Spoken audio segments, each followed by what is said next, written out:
Good morning, class. In this video we'll talk about the finishing for the pin pillow for Queen Catherine's sweet bag.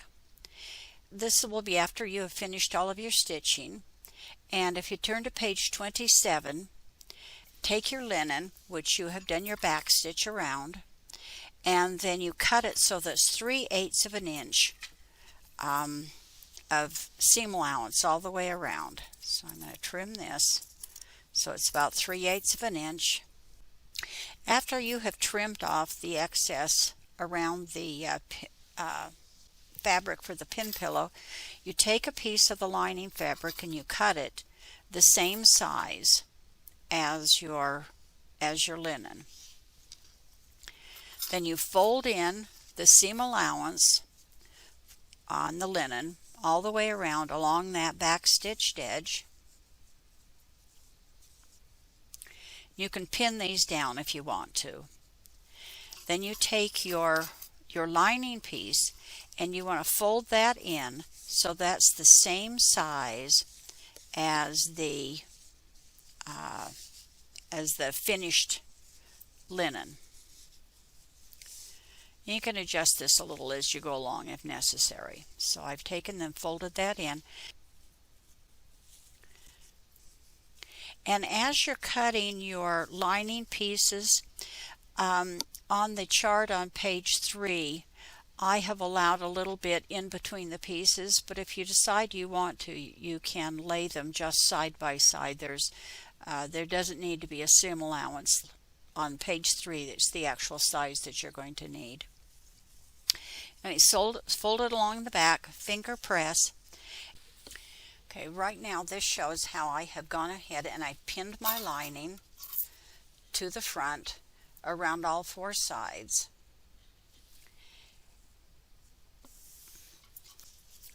Show you how to sew the back stitched edge to the fabric. And this is a technique that you use a number of times. So here's a close-up of doing it. So I'm going to take my silk thread and I'm going to go underneath this back stitch, and I'm going to pick up just a few threads of my fabric. And then I'm going to come over here, going to go underneath my back stitch through several fabric threads. Of course, this is much larger than what you're going to be working on, but that's how you do it. So underneath the back stitch, through the fabric threads and around. And you'll do this around 3 sides of your pin pillow. And then go ahead and from your unstitched side, you'll want to push the stuffing in and stuff it as snug as you want. You don't want it too tight because it'll buckle.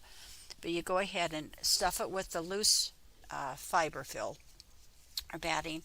And then you go ahead and on this last edge you do the same thing, but you leave a little bit of an opening so that you can put the hanging cord on it. As you can see on the original, we have the cord that goes up here around all 4 sides. And so here is a piece of the twisted cord that I've made, and you'll end up with this much because I've used the dimensions that I gave you in the instructions, where you take 48 inches and this is how much it makes. So what you want to do is I take the loop end, I start here where I have left my little gap in the corner, and I'll go ahead and just start it there. So on my pin pillow, if I've left my gap right here in the corner, I'm going to start working it down here, and you want to stitch it into those same loops that you used before. So you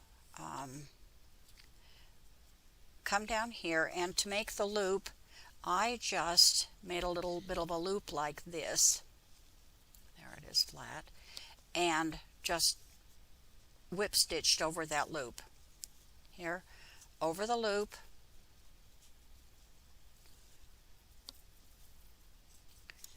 here over the loop. This is a little bit bigger, of course, than the pin pillow, so I'm not going to have enough to finish it.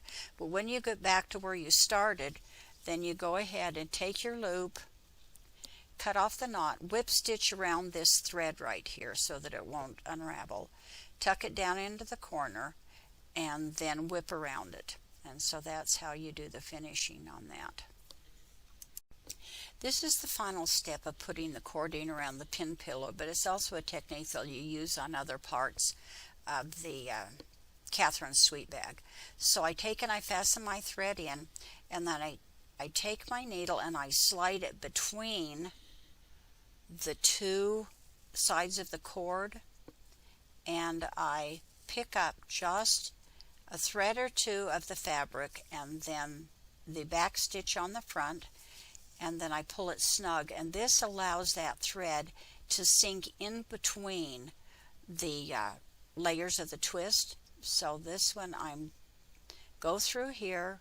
You don't pierce like this. You go in between the two layers, pick up just a few threads, and then the front, and snug it down. And you just keep doing that, keeping the angle of the twist so that you can bury those threads in between, so you won't see the thread you're sewing it down. You're going to be using a matching thread color, but you can see, even though I'm using a totally different color here, that because I'm putting it in the angle of that twist, that I can hide that thread even though it doesn't match. So that's how you sew the cord on, and you sew it all the way around.